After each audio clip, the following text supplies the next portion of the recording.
And we have agreed with the State Department for Labor that we are going to have 50% of everybody going to work out there coming from the job and the labor provider number one, which is the National Youth Service. Your Excellency, it can only get better. And we look forward to working with all state departments to ensure that the first provider of labor of choice is the National Youth Service. To achieve this, Your Excellency, as I conclude, we have to do two things. One is just to keep the focus. We intend to keep the focus. Nothing is easy. Agenda is a pillar of commercialization, where we say that other than just building a cadre of young men and women who are going to play a very pivotal role in nation building and rebuilding our country, that we can also create a service that is sustainable, that we do not have to come all the time and seek exchequer support. Your Excellency, from the support that you are giving us in kicking off our transformation agenda under the NYS re-engineering program, we want to promise you that in the passing out parade of the year 2025, we look forward to actually giving you a dividend check, having employed young people and having deployed them to useful commercial purposes and ensuring that we have an NYS that is self-sustaining, that can be able to also expand and include more young people in that service. Your Excellency, let me take this opportunity to very briefly thank your officers whom you have appointed for the overwhelming support that they have given us to involve the National Youth Service in several aspects of our nation building so that we can be able to absorb even more young people. I just want to cite some state departments who have come forward and agreed to your clarion call to support the National Youth Service. The State Department for Water and Sanitation, who have committed to involve the National Youth Service in building small dams and actually expanding the existing ones, desilting the ones that are not usable anymore, so that the National Youth Service can be at the forefront in ensuring that the country is self-reliant in matters of water. State Department for Irrigation, with whom we are already working in some areas, building 25 kilometers of a canal in the Tana Delta, ensuring that we participate in the irrigation of up to 10,000 acres that we are going to put into active use to also help our country in matters of food security. State Department for Wildlife, the Principal Secretary for Wildlife, Sylvia Musea, is here, who are involving the National Youth Service in building water ponds within our national parks and ensuring that we actually reduce the deployment cycle as opposed to the traditional way that we have been doing this job. State Department for Crops Development, who have already, we had a very successful exercise in the last 6 weeks where we have been harvesting maize seedlings in Kitale, in the ADC farm Kitale, and the CEO of ADC is here with us, where we have harvested 6,000 acres of maize seedlings that would have otherwise gone into waste. And by the way, we are not doing this for free. The Kenya Seed Company has come here with a check of 13.5 million shillings to pay these young people for our sweat. Just an example of one and many more things that we are going to do to make this service truly, truly sustainable. Your Excellency, the State Department for ASAL and Regional Development, who have come forward to involve the National Youth Service in building of the dams, and especially in mitigation at this time when we are grappling with the effects of El Nino. The National Youth Service and the State Department for ASAL, alongside our other discipline forces within the National Police Forces and the Kenya Defense Force, are right in the forefront of ensuring we have got mitigation up to 1.3 million trees. And our ambition is that before the end of this financial year, we are going to plant 200 million trees across the country as we try to also mitigate the effects of the climate change. And again, we are not just doing this as an act of charity. Working with international climate organizations, during the ongoing COP28, we managed to get partnership from the Global Center for Adaptation, from the Africa Finance Corporation, who have agreed to make the National Youth Service a center of excellence in matters of climate adaptation, climate mitigation and resilience, and more importantly, in monetizing the trees that we plant and all the other interventions we make in offsetting carbon credits from those people who are polluting our environment.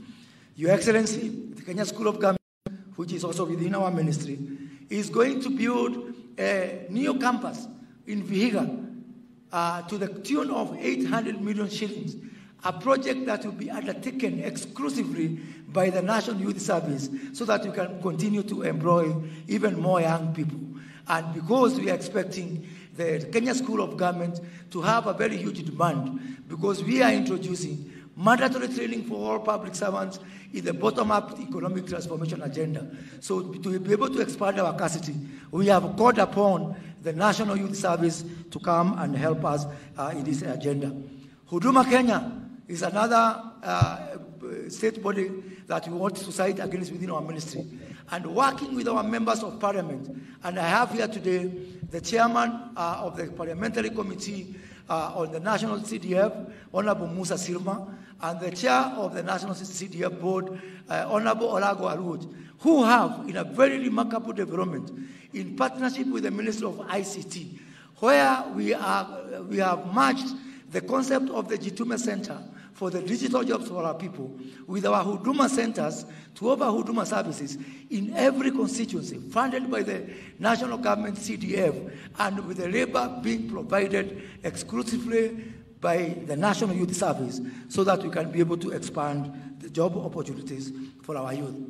Your Excellency, State Department for Housing has been very exemplary in this endeavor. All the early works within our affordable housing agenda and within all our markets have been done by the National Youth Service, starting from Eldoret Market, which we are going to start deploying on Monday. And finally, Your Excellency, the National Employment Authority is partnering with the National Youth Service to provide jobs for these young people to go out there and get jobs abroad. As we speak, we've just deployed for the first batch of 40 service and women, men and women, who are going to the UK for readily available jobs in the UK. And we have agreed with the State Department for Labor that we are going to have 50% of everybody going to work out there coming from the job provider number one, which is the National Youth Service. Your Excellency, it can only get better. And we look forward to working with all state departments to ensure that the first provider of labor of choice is the National Youth Service. To achieve this, Your Excellency, as I conclude, we have to do two things. One is just to keep the focus. We intend to keep the focus. Nothing is easy. In the beginning, the plan which your government is rolling out might appear painful as unpalatable to some. And in fact, we might get complaints here and there. I want to encourage you to follow the footsteps of my namesake, Moses of the Bible. When the children of Israel left Egypt and they went into the wilderness, they were crying. And some were even saying, afadhali uturudishe kwa Farao. Na Farao hata alikuwa anawachekelea, anawaambia, niliwaambia mtajuta, afadhali mrudi huku. Lakini walipofika huko Canaan, hata hakuna mtu alikumbuka ile mashida tulikuwa nayo kwa njia. So we are going to keep the focus, because once we cross to the other side, even those people who are making noise today, like the children of Israel, they will not remember the problems that they had in the wilderness. We also intend to be innovative. We have to look for different ways to do things for us to change this country. We cannot do things the same way it has been done and expecting different results. Even the person who invented the car, in the beginning, people were resisting. And they say they don't want the car. They want faster horses. But in the end, today you cannot imagine life without the car. So we'll keep the focus. We'll try in different ways. We'll try to be innovative, and we'll move and transform and change this country, because that is what the people and God expect of us. And now, Your Excellency, let me take this opportunity to invite the governor of the county of Nakuru, who is our host. Your Excellency, you are sitting in a very interesting ward, the ward where we're sitting today. Last year, on the 9th of August, they went to the ballot to elect 6 people. Out of all those 6 people, you are the only man they elected. The MCA is a woman, the MP is a woman, the senator is a woman, the woman obviously is a woman, and the governor is a woman. So if there might be some constitutional issue around that, which I have told Susan we have to look at it, even as we look at the issue of the 2/3 rule, and you are privileged to represent all of us endangered men species in that endeavor. Madam Governor, welcome.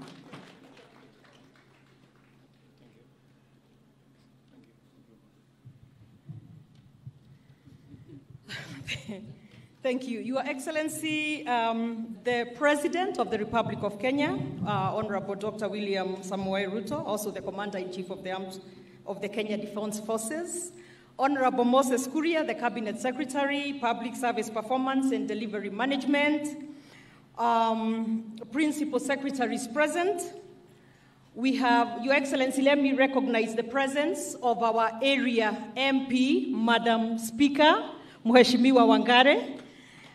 Let me also recognize the presence of Honorable Musa Sirma, who is from our neighboring county here and from Eldama Ravine. Recognize the presence of Honorable Alice Nganga, MP Thika.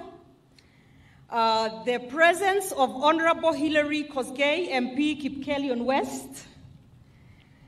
The presence of our Deputy Speaker of the Senate, the Senator of Meru, Mheshimiwa Kathuri Murongi. And the presence, Your Excellency, of our area MCA, Mheshimiwa Rose.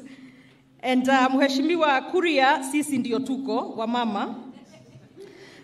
Your Excellency, also, let me recognize, or rather, James Temboro, Acting Director General, National Youth Service, Lieutenant General Retired, Mwaniki, the Chairman of the National Youth Service Council, Lois Koech, the Commandant of the NYS Paramilitary Academy, and all the ladies, distinguished ladies and gentlemen, and the graduates this morning.